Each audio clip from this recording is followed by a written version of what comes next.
أيها الشعب التونسي، السلام عليكم ورحمة الله وبركاته. هذا قيس المعالج.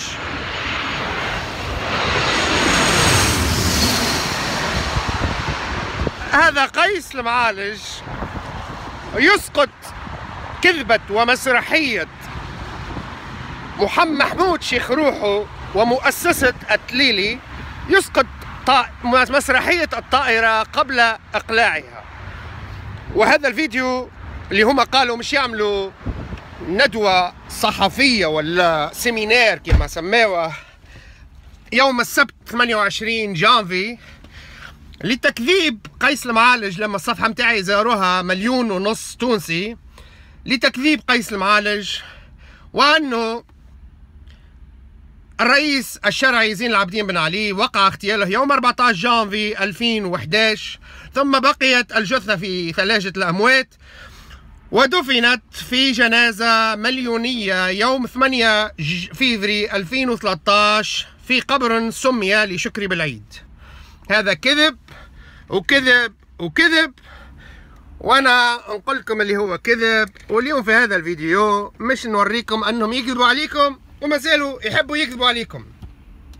قبل كل شيء نحب نعطيكم هكا فيديو صغير تتفرجوا عليه. We implement our flight program every day as punctually as possible and of course safely to get our passengers from point A to point B. Huge amounts of data converge here. The information comes from weather services, travel agents and technical service providers. For each flight, a so-called dispatcher draws up an individual flight plan. Important data are the weather, the number of passengers and the flight route. The briefing package contains more than just the flight plan calculated by us. It includes current weather data, like weather reports from airports which are important for us, our destination airports of course, but also alternative airports and others along the flight path which we might have to use in an emergency. And then there are weather maps and so-called NOTAMs, that's short for Notice to Airmen, a newspaper for pilots, so to speak. The dispatcher starts his calculations 6.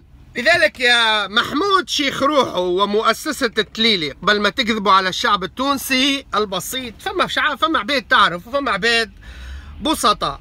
نرجعوا للطيارات حلو ولا الباك جراوند نتاع بالطيارة. قبل ما تكذبوا على الشعب التونسي، يوم 14 جانفي 2011 لم تقلع الطائرة الرئاسية with tail number الذيل متاعها with reference TS100. باش نكلمك بالمحمود الشيخ روحو، شيخ روحو مش شيخ روحو، شيخ بالشرقي يعني خراع على روحو. محمود الشيخ روحو انت كذاب، وانا ننصحك ما تمشيش نهار السبت لهذه السيمينار، واقعد في دارك انت ووليداتك احسن، مش تضيع وقتك. لانه هذا الفيديو اليوم مش نعمله لك قبل يوم السبت، وبعد يوم السبت فما فيديو اخر على شنو مش يخرج شخ من فمك. الطائرة الرئاسية TS100 لم تقلع ابدا من مطار العوينة او تونس قرطاج يوم 14 جانفي 2011. وقيس المعالج مانيش نلعب، عندي 6 سنين وانا نخدم على الموضوع هذايا.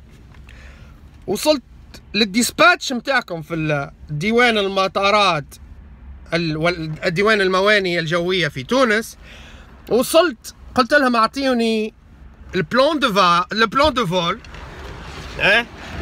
فول وليست دو باساجي اذا كان فما في التاريخ هذاك، لانه الطيران المدني العالمي يجبر اي طائره قبل اقلاعها باش تحضر بلان دو فول ليست دو باساجي كما قال لكم الديسباتش في الفيديو. البلان A وبلان B وين ماشي، لي زوبسيون تاع الطياره لو فما مشاكل في تتعرضهم وين مش تعمل اسكال. هذايا البلان دو فول ما عندكمش، مش موجود. وقيس المعالج يتحداكم لانكم كذابين، ولانه الطائره الرئاسيه لم تقلع يومها لانه الرئيس وقع اغتياله. نتحداكم باش توريوا للشعب التونسي هذا الملف